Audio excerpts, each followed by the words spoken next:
Hey, I'm Dr. Tessa Commerce, and it's been a while. In 2026, I'm going to focus on making videos that empower young women to take control of their own health and give you the knowledge that you need to live your healthiest, best life.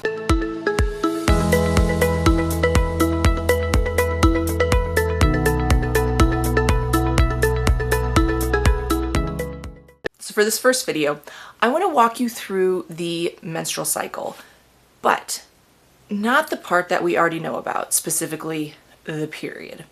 What I want young women to start learning more about is ovulation and their fertile window. It's not possible to get pregnant just at any time. There has to be an egg present. An egg is released from one of your two ovaries, and that process is called ovulation.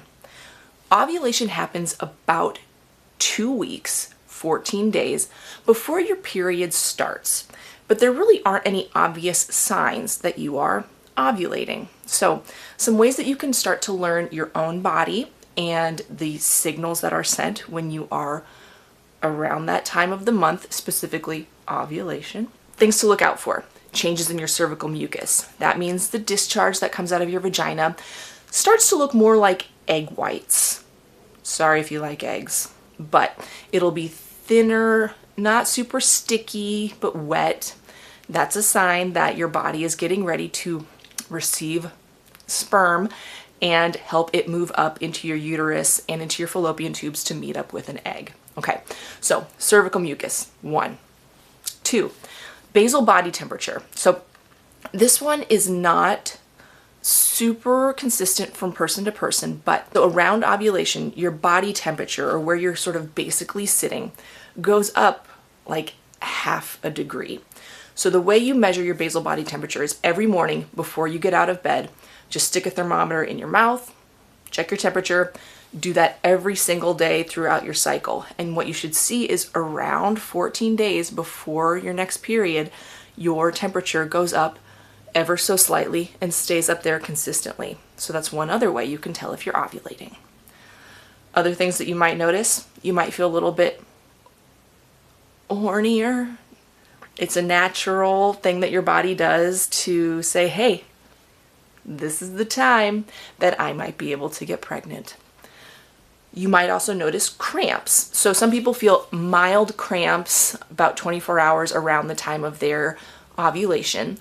This would happen again sometime between 2 periods, and that might be a sign that you're ovulating as well. These cramps are called Mittelschmerz. Now, if your cycle is very consistent, meaning you can tell when your period is going to come, like kind of down to the day. So if you have, like, say, a 28-day cycle, that means that from day 1 of your period to the day before your next period, that's 28 days. If you are very consistent month after month after month, so 28 days or whatever your interval is, you can pretty accurately predict when you're going to ovulate every month. So what you do is you take the total amount of your cycle days. So again, let's say your cycle is 28 days. You subtract 14 from that, which is 14 conveniently. And then from day 1 of your period, you add 14 days. And that is likely the time that you're going to ovulate. Now, let's say your cycle is 35 days. Also very reasonable cycle length if you're very consistent month to month. What you would do then is subtract 14 from 35, you get 21. So day 1 of your period, add 21 days, and that's likely when you ovulate month to month to month. So why does ovulation matter? Again, an egg has to be present in order for someone to become pregnant. The other part of this is that an egg is only really good or only survives in the uterus for about 24 hours. And then it either disintegrates or passes out of the uterus, and boop, no more chance for a pregnancy during that menstrual cycle. So the key to this is that sperm can live in a uterus for up to 5 days. It's kind of spooky. So technically speaking, the window, we call it the fertile window, but the window within which you can become pregnant every month is 5 days before you ovulate to about 24 hours after you ovulate. So 6 to 7 days there in the middle of your menstrual cycle. And that is when you are most likely to become pregnant. And that's why ovulation matters. It's really tricky because there aren't any super obvious signs that you are ovulating.